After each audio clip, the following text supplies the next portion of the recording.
अभिक्रियाशील धातु है? Aluminium, zinc, लोहा या मैग्नीशियम? बताएंगे आंसर क्या होगा। निम्नलिखित में कौन सबसे कम अभिक्रियाशील धातु है? Fe, लोहा। नेक्स्ट क्वेश्चन नंबर 2, कार्बन की परमाणु संख्या कितना है? 6, 8, 9 या 11? तो आंसर होगा 6। क्वेश्चन नंबर 3 देखेंगे, असंतृप्त हाइड्रोकार्बन जिनमें कार्बन परमाणु के बीच त्रिय असरबंध होते हुए क्या कहते हैं? Alkane, alkene, alkyne? तो होगा आंसर, बताएंगे answer, alkane, alkane, alkene, alkyne? तो हो जाएगा answer alkyne, B for ball.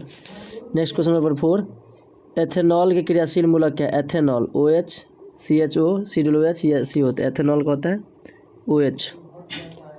Question पढ़ेंगे 6 नंबर क्वेश्चन, निम्नलिखित में से कौन विद्युत का सबसे अच्छा चालक है? चांदी, लोहा, नाइक्रोम, रबर? तो होगा आंसर चांदी।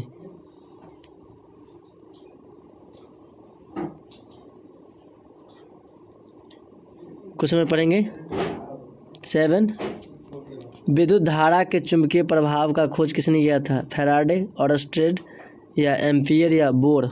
बताएंगे आंसर क्या होगा। तो हो जाएगा ऑर्स्टेड, विद्युत धारा के चुंबकीय का खोज किया था, ऑर्स्टेड ने किया था। क्वेश्चन नंबर 8, विद्युत मोटर परिवर्तित करता है यांत्रिक ऊर्जा को विद्युत ऊर्जा में या रासायनिक ऊर्जा को विद्युत ऊर्जा में या विद्युत ऊर्जा को रासायनिक ऊर्जा में या विद्युत ऊर्जा को यांत्रिक ऊर्जा में? बताएंगे आंसर क्या होगा। तो होगा C4 कैट, विद्युत ऊर्जा को रासायनिक ऊर्जा में।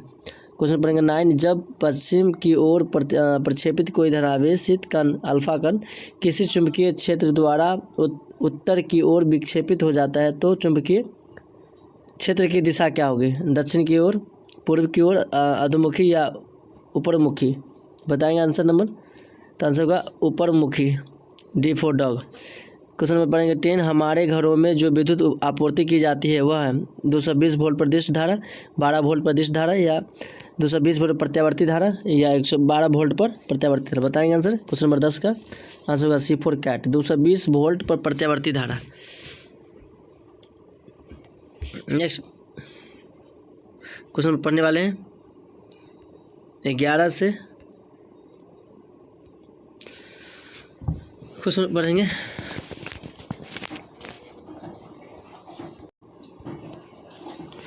पढ़ेंगे 11, गर्म जल का प्राप्त करने के लिए हमें सौर जल ताप का प्रयोग किस दिन नहीं कर सकते हैं? धूप वाले दिन, बादलों वाले दिन, गर्म दिन या इनमें से कोई नहीं? मतलब गर्म जल प्राप्त करने के लिए हम सौर जल ताप का प्रयोग कब नहीं कर सकते हैं? धूप वाले दिन या गर्म दिन या बादलों के दिन या इनमें से कोई नहीं? बताएंगे आंसर क्या होगा। तो होगा बादल वाले दिन, क्योंकि बादल वाले दिन प्रकाश आएगा ही नहीं तो आप पानी हीट कैसे होगा? तो आंसर हो जाएगा D for ball. Next question देखने वाले 12, निम्नलिखित में से कौन सा ऊर्जा सौर ऊर्जा के रूप में उत्पन्न नहीं करते हैं? भूतापीय ऊर्जा, पवन ऊर्जा, नाभिकीय ऊर्जा या जैम्स ऊर्जा? बताएंगे। क्वेश्चन नंबर 13 का C, नाभिकीय ऊर्जा। दर्पण के सामने किसी भी दूरी पर विस्तृत वस्तु का प्रतिबिंब सीधा प्रतीत होता है तो वह क्या कहलाता है? दर्पण केवल समतल दर्पण, केवल अवतल दर्पण, केवल उत्तल दर्पण या तो समतल या तो अवतल? बताएंगे आंसर। तो होगा C4 कैट, केवल उत्तल दर्पण। ओके, चलिए बने रहे अंत तक। क्वेश्चन नंबर 14,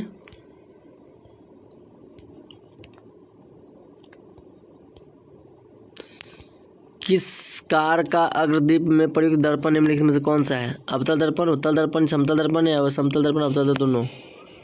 तो बताएंगे दिष्ट अग्रदीप कार, अग्रदीप में क्या होता है? उत्तल दर्पण का प्रयोग होता है। नोट हुआ, किसी कार का अवतल दर्पण में प्रयुक्त दर्पण निम्नलिखित में कौन सा होगा? तो होगा अवतल दर्पण। निम्नलिखित में से किस का अपवर्तनांक सबसे अधिक है? वायु, बर्फ, कांच, हीरा? बताएंगे आंसर 15 का। तो होगा D फॉर डॉग, हीरा।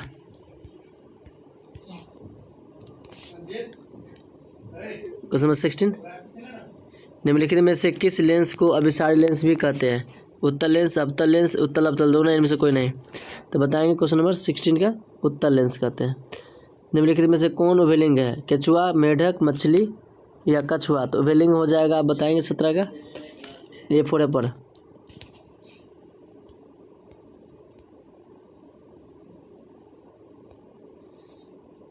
क्वेश्चन पढ़ने वाले हैं 18, मेंडलीफ ने अपने प्रयोग के लिए किस पौधे का प्रयोग किया था? आम का, गुलाब का, गेहूं का, मटर का? तो होगा मटर का।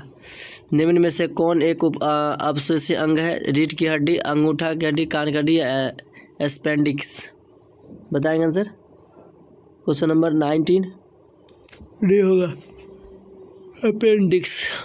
नेक्स्ट, चिपको आंदोलन किससे संबंधित है? वन संरक्षण, मृदा संरक्षण, जल संरक्षण या वृक्षारोपण? होगा वृक्षारोपण। वन संरक्षण, वन को संरक्षण करना, वृक्षारोपण नहीं, वन को बचाना। A for Apple. Next question पढ़ेंगे 21 नंबर।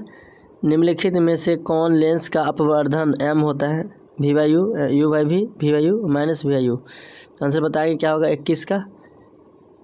u बाई v आवर्धन v बाई यू, ये वाला आंसर हो जाएगा। निम्नलिखित में कौन लेंस का आवर्धन होता है? A for Apple. क्वेश्चन में पढ़ेंगे 22। निम्नलिखित में से कौन नेत्र का रंगीन भाग होता है? कॉर्निया, रेटिना, परिवर्तिका या पुतली? बताएंगे आंसर 22 का C4 कैट होगा प्रतारिका। वायुमंडल में प्रकाश से किस वर्ण का प्रकीर्णन सबसे अधिक होता है?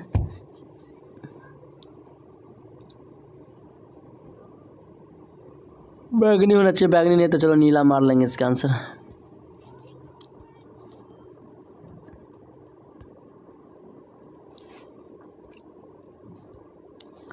क्वेश्चन 24। प्रकाश की किस घटना के कारण सूर्य हमें वास्तविक सूर्योदय से लगभग 2 मिनट दिखाई देता है? प्रवर्तन के कारण, वायुमंडलीय अपवर्तन के कारण, प्रकीर्णन के कारण या वायुमंडलीय अपवर्तन के प्रकीर्णन के कारण? बताएंगे आंसर 24 का बी फॉर बॉल।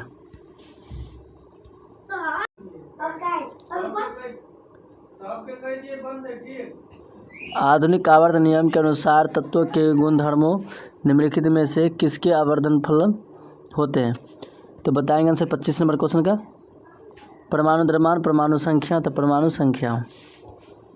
आधुनिक आवर्त सारणी की क्षैतिज कतारें निम्नलिखित में से क्या कहलाती है? क्षैतिज कतार क्या करता है? आवर्त कहलाती है। क्या कहलाती है? आवर्त।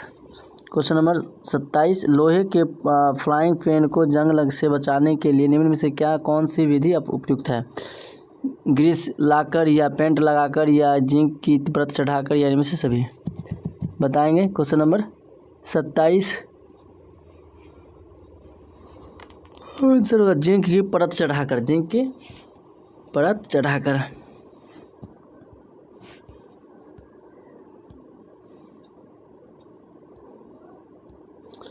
क्वेश्चन में पढ़ेंगे 28। निम्नलिखित में से किस धातु को चाकू से काटा जा सकता था? सोडियम Na को।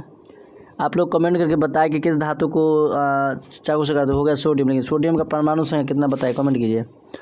क्वेश्चन 29। निम्नलिखित में से कौन गैस कौन से चुने जाने वाली पानी को दूधिया कर देता है? Cl2, O2, SO2, CO2 या O2? तो पानी को दूधिया कौन कर देती है? क्वेश्चन में बढ़ेंगे 29 C4 कैट, कार्बन डाइऑक्साइड। पढ़ेंगे 30। टार्टरिक अम्ल निम्न में से किस में पाया जाता है? इमली, संतरा, इमली में पाया जाता है टार्टरिक अम्ल। आप कमेंट करके बताएंगे कि सिरका में कौन सा अम्ल पाया जाता है? जिप्सम का रासायनिक सूत्र क्या है? Copper sulphate into half H2O, copper 2H2O, copper sulphate 7H2O या इनमें से कोई नहीं? बताएंगे आंसर क्या होगा 31 का बिफोर वर्क।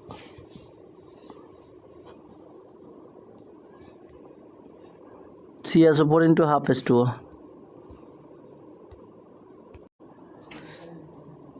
क्वेश्चन पढ़ेंगे 32। जिंक तथा सल्फ्यूरिक अम्ल के बीच अभिक्रिया से निम्नलिखित कौन सा होती है?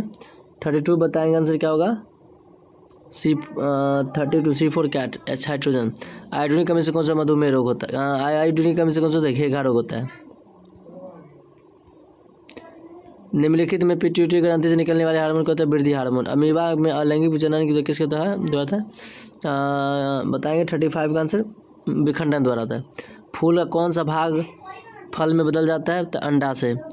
स्टोमाटा से खुलने और बंद होने की क्रिया क्या कहते हैं? द्वार कोशिकाएं। निम्न में से कौन वृक्क की रचनात्मक क्रियात्मक इकाई है? नेफ्रॉन। मानव का प्रमुख उत्सर्जक अंग निम्न में से कौन सा है? वृक्क। एंड्रोजन क्या एक लिंग हार्मोन है। जब किसी अभिक्रिया के समय किसी पदार्थ में ऑक्सीजन की वृद्धि होती है तो निम्नलिखित में से क्या कहलाता है? बताएंगे 41 का आंसर होगा ये उपचयन कहलाता है। अम्ल का pH मान 7 से कम, थोनोसोडा का फॉर्मूला Na2CO2 10 कैट। मधुमक्खी के लिए कौन सा मेथेनोइक अम्ल। अमीबा अपना भोजन कुटपाद द्वारा करता है, C4 कैट। कौन सा एंजाइम वसा प्रक्रिया करता है, पेप्सिन, ट्रेप्सिन, लाइपेज या लाइटोगान से लाइपेज। किस प्रकार के शोषण से अधिक ऊर्जा मुक्त होती है, वायवीय अवायवीय, तो होगा आंसर वायवीय। मछली का शोषण का गिल्स। आई होप वीडियो अच्छा लगा तो लाइक शेयर कमेंट जरूर कीजिए। ओके बाय, मिलते हैं नेक्स्ट क्लास में। हीलियम जो है वो कैसा तत्व है, अक्रिय तत्व है। क्या है, अक्रिय तत्व है। एक का ए ऑप्शन आपको फाइनली आंसर हो जाएगा। दूसरा नंबर है जल में हाइड्रोजन तथा ऑक्सीजन की परमाणु संख्याओं का अनुपात, यानी जल में हाइड्रोजन और ऑक्सीजन की परमाणु संख्या का अनुपात है 2:1, 2:1, 3:1, 2:2। तो बताइएगा इसका जो फाइनली आंसर हो जाएगा वो जो हो जाएगा यानी 2 का ए ऑप्शन, यानी 2:1 हो जाएगा। क्या हो जाएगा, 2:1। अभी से ही रट लीजिए ताकि आपको आगे दिक्कत ना हो, परेशानी ना हो। चलिए बताते हैं तीसरा नंबर, आवर्त सारणी में कितने आवर्त होते हैं जी। आवर्त सारणी में कितने आवर्त होते हैं, 7 होते हैं कि 9 होते हैं कि 8 होते हैं कि 12 होते हैं। तो बता सकते हैं कि आवर्त सारणी में कितने ये आवर्त होते हैं, कमेंट करके आप लोग ज़रूर बता सकते हैं। तो इसका जो फाइनली आंसर हो जाएगा वो 7 होगा। क्या होगा, 7 होगा। ठीक है, यानी 3 का ये ऑप्शन आपको फाइनली आंसर हो जाएगा। चलिए चौथा नंबर, सिलिका का क्या, यानी सिलिका क्या है, यानी सिलिका क्या है जी। धातु है कि अधातु है कि उपधातु है, इनमें से कोई नहीं। तो आप बता सकते हैं सिलिका जो है, सिलिका जो है वो क्या है जी,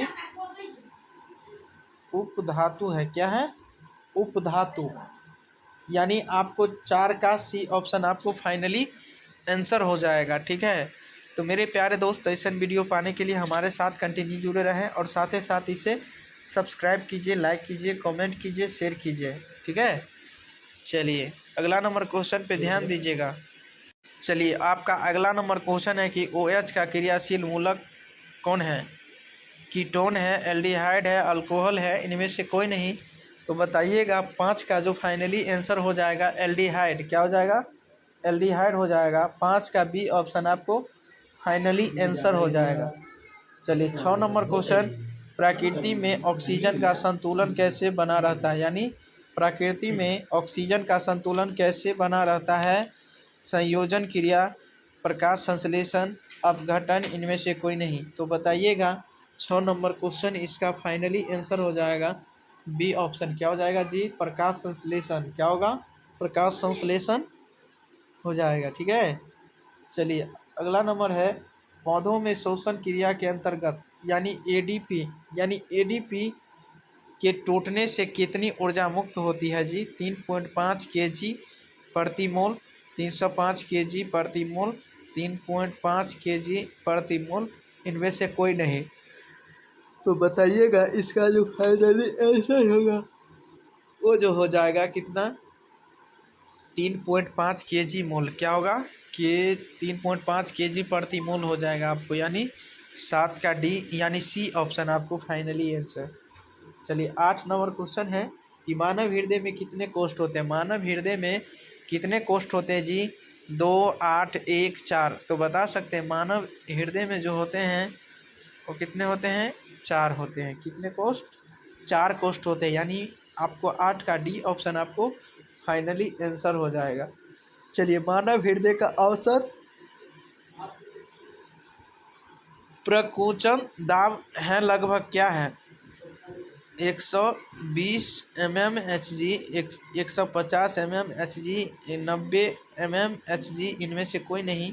तो इसका जो फाइनली आंसर हो जाएगा 9 का मोस्ट इम्पोर्टेंट क्वेश्चन, 9 का डी आपको फाइनली आंसर हो जाएगा। ठीक है, 9 का आपको क्या हो जाएगा जी, 9 का डी ऑप्शन, इनमें से कोई नहीं। क्या होगा, इनमें से कोई नहीं।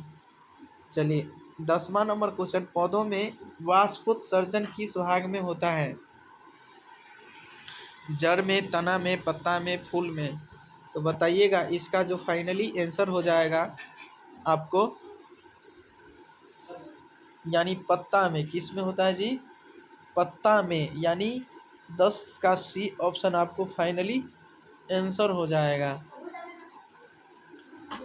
चलिए अगला नंबर क्वेश्चन है आपका, कृत्रिम वृक्क किन अपशिष्ट उत्पादों के रुधिर से अपवहन द्वारा पृथक करता है? नाइट्रोजन से, कार्बन से, ऑक्सीजन से, इनमें से सभी। तो बता सकते हैं इसका फाइनली आंसर यानी ए क्या हो जाएगा जी, नाइट्रोजन से। किससे? नाइट्रोजन से इसका फाइनली आंसर हो जाएगा। ठीक है, बताइएगा हाइड्रा में प्रजनन किस विधि से होता है? द्विखंडन से, मुकुलन से, लैंगिक जनन से, इनमें से सभी। तो बताइएगा 12 का फाइनली आंसर हो जाएगा आपको, यानी द्विखंडन से। क्या होगा? द्विखंडन से होगा। क्या हो जाएगा जी?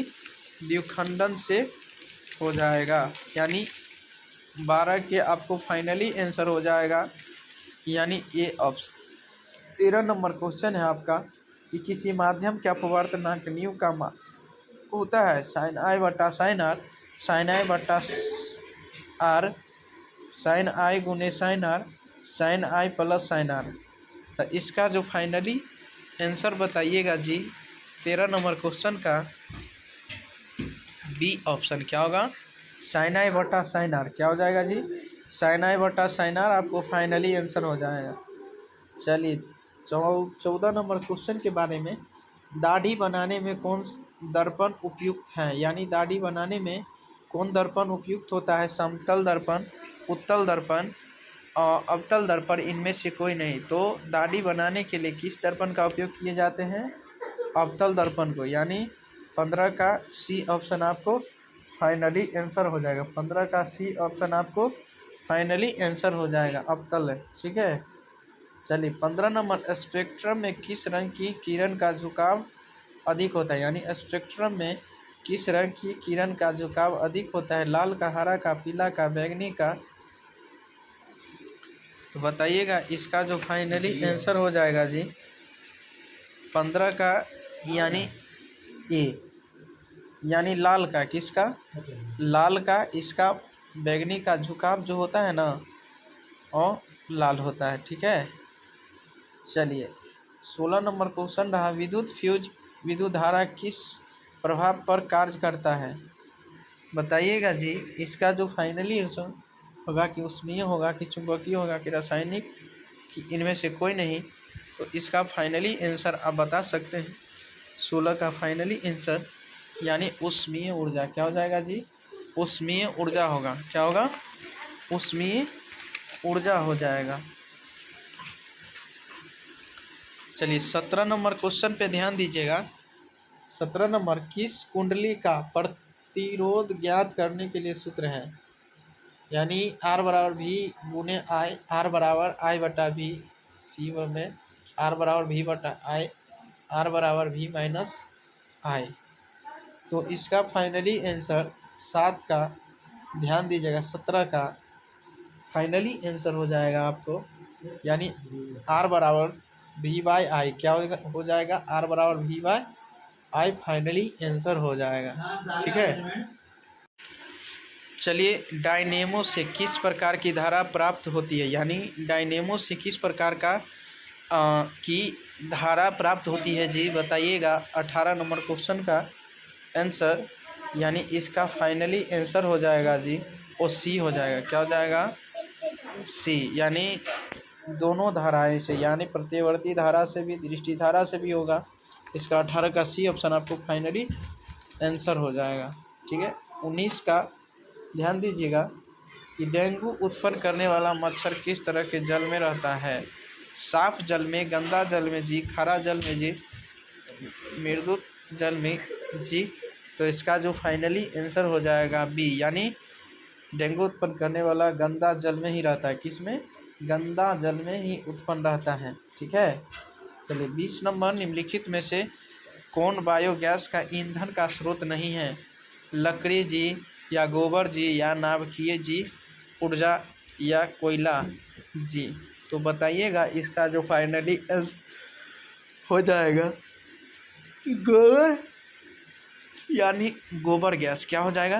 गोबर गैस। मोस्ट इम्पोर्टेंट क्वेश्चन है मेरे प्यारे दोस्त। तो उम्मीद करते हैं कि आप लोग बहुत अच्छे से समझ गए होंगे। तो चलिए आज की क्लास में इतना ही, ताकि आप लोग इसे सब्सक्राइब कर लीजिए, लाइक कीजिए, कमेंट कर लीजिए, ताकि जब जब लाइव क्लास आऊँ तो आप लोग को भी ज़रूर मिल सकें। और सारे दोस्तों के पास भी शेयर करें, ताकि जितने भी हमारे प्यारे स्टूडेंट हैं, भाई हैं, बंधु हैं, दोस्त हैं, सारे क्लास कर सके और अच्छे तरीक़ा से, बेहतरीन तरीक़ा से उसे याद कर सके, ताकि आपको उसको आगे दिक्कत ना हो, परेशानी ना हो। इसीलिए अभी से ही आप लोग याद करना चालू कर दीजिए, ताकि आपको परेशानी ना आवे। चलिए तो आज क्लास में, तब तक के लिए बने रहें।